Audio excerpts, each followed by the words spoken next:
have a couple comments that I'd like to make regarding your workbook.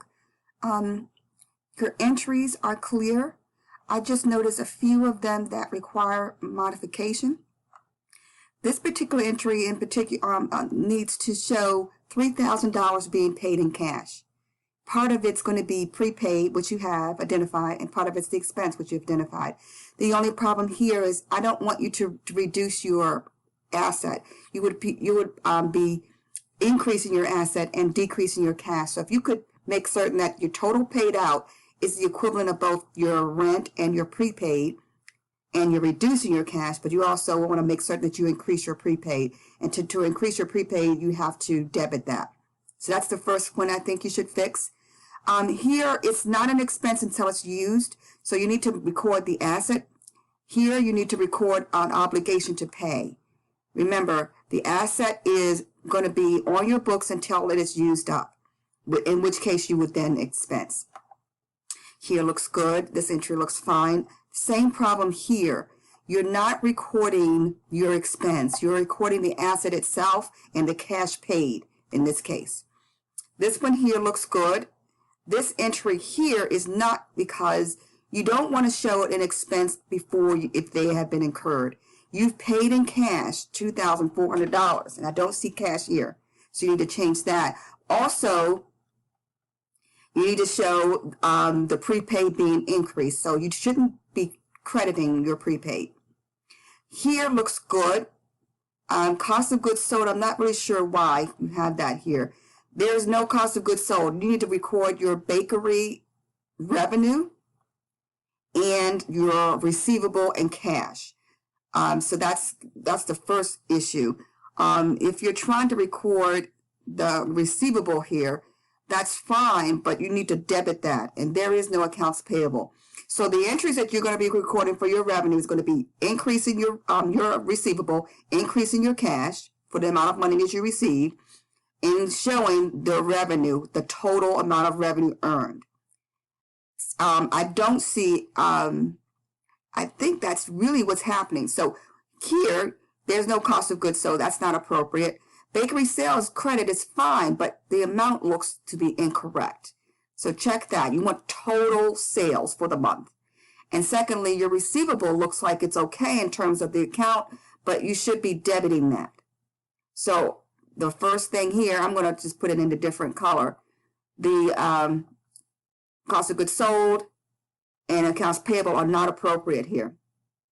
The bakery sales, although it's appropriate, the amount is incorrect. So I'm going to put that there. And then again, as far as receivable is concerned, although that's correct in terms of your account, it should not be credited. It should be debited. Looking at your August entries, I do not believe you should be recording an expense, and your payable should be reduced. This is going to be paying your employees. So you take away or get rid of your payable and you reduce your cash.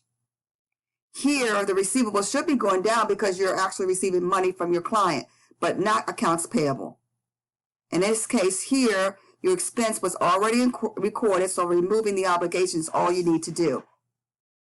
And as I mentioned before, you're not going to record any expense until you use it. So your baking supply should be going up and your accounts payable should be going up as well. No expense in this case. This here looks good, so we're not going to touch it. That's perfect. The only problem I have here is you're not going to have a prepaid. You're going to be reducing cash because you got your expense and you paid them with a check. This entry here looks fine in terms of the credit, but your debit is off because, again, when your client pays you, they're giving you money, and I don't see cash in this entry. Same thing here, as I mentioned before, expense is not going to be recorded until it's used, and in this case, you're actually purchasing supplies on credit. This entry looks good. Same thing here. You're not recording an expense. Actually, you should be recording the payment of your accounts payable. The expense looks good, but you haven't wrote a check yet, so you're going to have to record an accounts payable here. This looks good. This looks good. And really the same thing that's going forward here. I'm just going to highlight them because as I noted before, you're going to be recording your cash paid out. Accounts payable looks good. This one here, you should be copying directly from your inventory sheet, which is right up in here. Copying directly from them, making no changes. So it looks to me that this entry here, this 333, let's look at that. I don't even see where that entry is coming from. It's different. I don't know what this is. And I would suspect this might be completely incorrect. I would delete this, but you should be copying September the 7th entry, which is going to be one of these two here. Well, actually, this one here. So that entry looks incorrect. So I would delete that and recopy the entry. Here, same thing. You've already paid it. You don't want to record the entry, the expense again, so you have to just remove your accounts payable. Same problem here. You're purchasing the asset on account, so we should not be decreasing that. And the same thing here. Again, these the mistakes that I'm highlighting are really a duplication. They're not new errors. It's just the same error you repeat it. So here, again, the receivable looks good, but you got to show cash being paid out.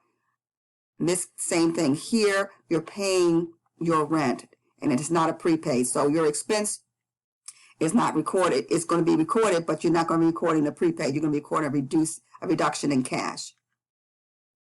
And let's see here, that looks good. Everything else looks fine. So again, I would say you're making one or two mistakes just being repeated over and over again. They're not significant, and they're very common to make these kind of errors. I would just suggest, based on the ones that I've highlighted, make certain you understand why you're changing it. And if you have any questions on how to make those changes, feel free to ask. Thank you very much, and I appreciate any comments or feedbacks that you might have regarding the highlighted areas.